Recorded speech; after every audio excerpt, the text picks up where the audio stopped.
The rain hammered down without mercy, turning the city's back roads into rivers of mud.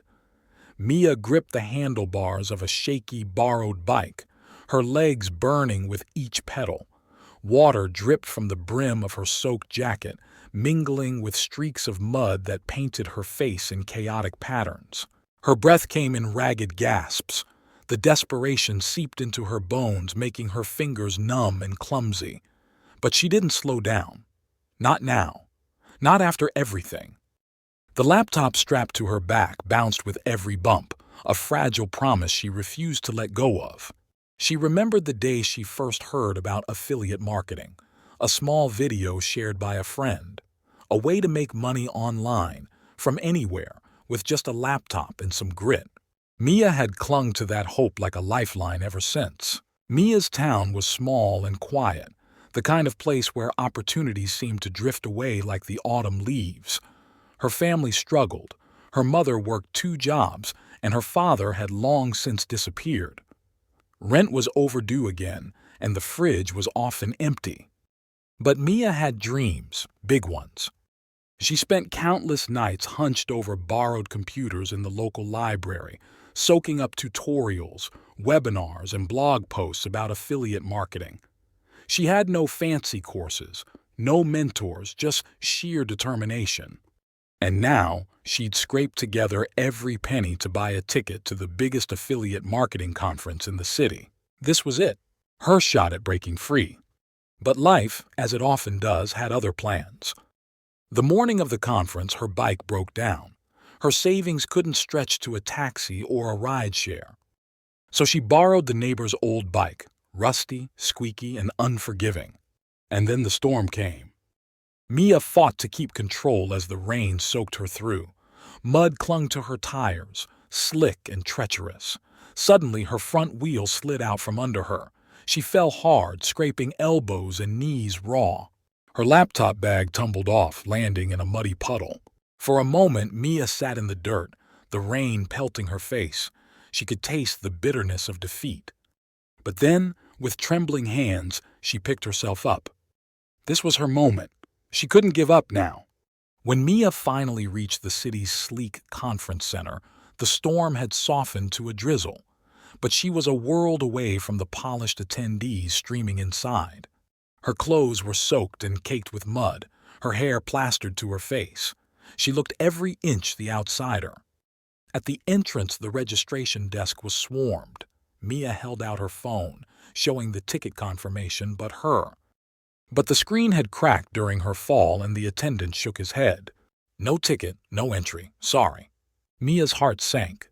She glanced around at the sea of confident entrepreneurs, their sharp suits and confident smiles. She felt invisible, a ghost in a world that had no room for her. Desperate for a way in, Mia slipped into a nearby cafe. She ordered a cheap coffee she couldn't really afford and found a corner to open her battered laptop. With trembling fingers, she connected to the cafe's Wi-Fi and pulled up the live stream of the conference. Though she couldn't be there in person, she was determined to learn everything she could. Lost in the glow of the screen, she didn't notice the tall man who slid into the seat across from her. Alex Carter, the man Mia had idolized for years. His rise from nothing to affiliate marketing titan was the stuff of legend. The same man who was speaking just hours ago on the main stage. He looked at her, muddy, tired, alone. "Hey," he said softly, "you look like you don't belong here." Mia blinked up, surprised. I'm here to learn. I just can't afford the ticket."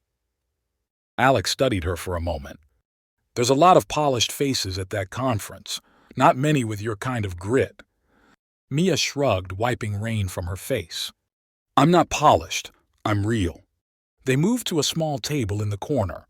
Mia told him about the late nights watching free tutorials, the second jobs to pay bills, the months spent dreaming of this day. Alex the businessman listened, nodding slowly. "You've got fire, that's rare." Her voice cracked.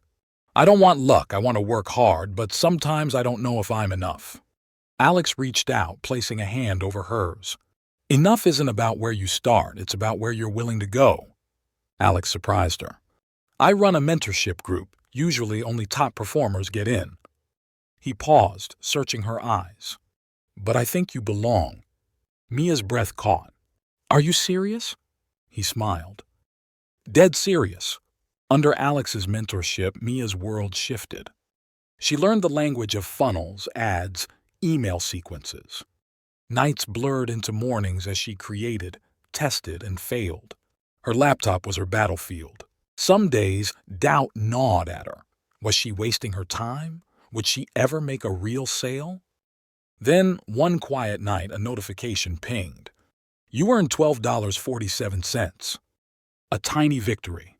But to Mia, it was everything. She called her mother, voice shaking with excitement. I did it. I sold my first product. Her mother's tears echoed on the other end. Weeks turned to months. Mia's commissions grew. So did her confidence. She began helping others in the community, answering questions, sharing tips. Her name was no longer unknown. Alex and Mia's relationship deepened. Mentor, yes, but also a friendship built on mutual respect and shared struggles. They laughed over coffee, debated strategies, and sometimes just sat in comfortable silence.